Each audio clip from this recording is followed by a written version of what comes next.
الشيخ سلطان أول قال كلمة عظيمة، قال الله خلق كل شيء، خلق كل شيء من أجلك. هو الذي خلق لكم ما في الأرض جميعا، خلق لنا، هو الذي خلق لكم ما في الأرض جميعا ثم استوى إلى السماء فسواهن 7 سماوات وهو بكل شيء عليم.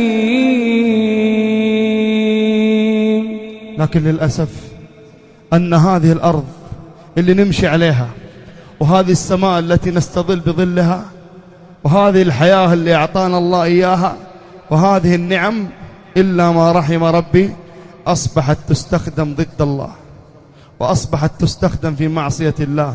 أصبح شبابنا بعيونهم ما يشوفون إلا الأفلام والمسلسلات، وأصبحوا بآذانهم لا يسمعون إلا الأغاني والملهيات، وأصبحوا بألسنتهم لا يتكلمون إلا بالفواحش والمنكرات، وأصبحنا نبارز الله بأيدينا وأرجلنا وجوالاتنا.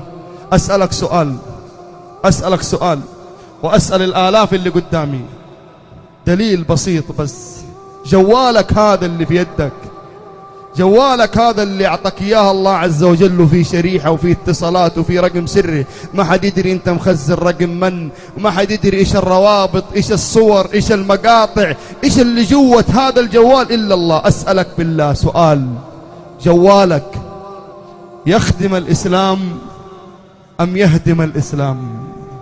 سؤال، جوالك يخدم الإسلام أم يهدم الإسلام؟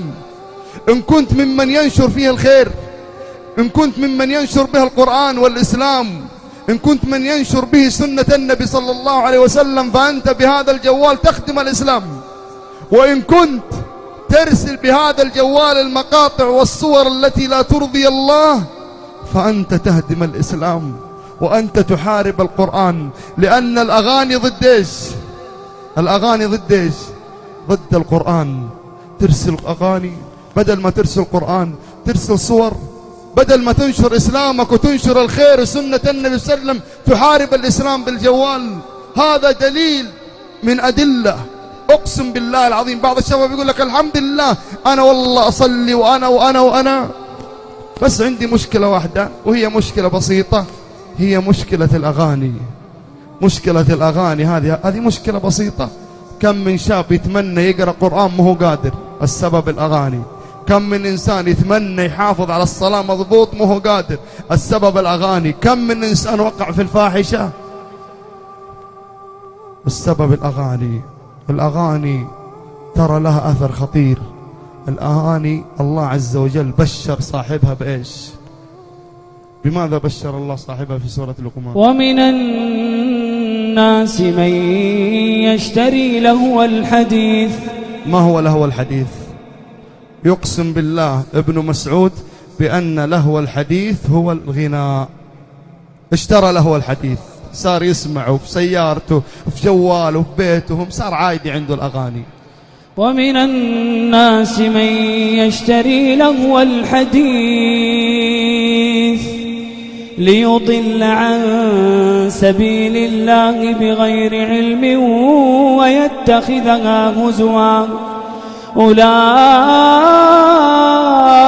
لهم عذاب مهين.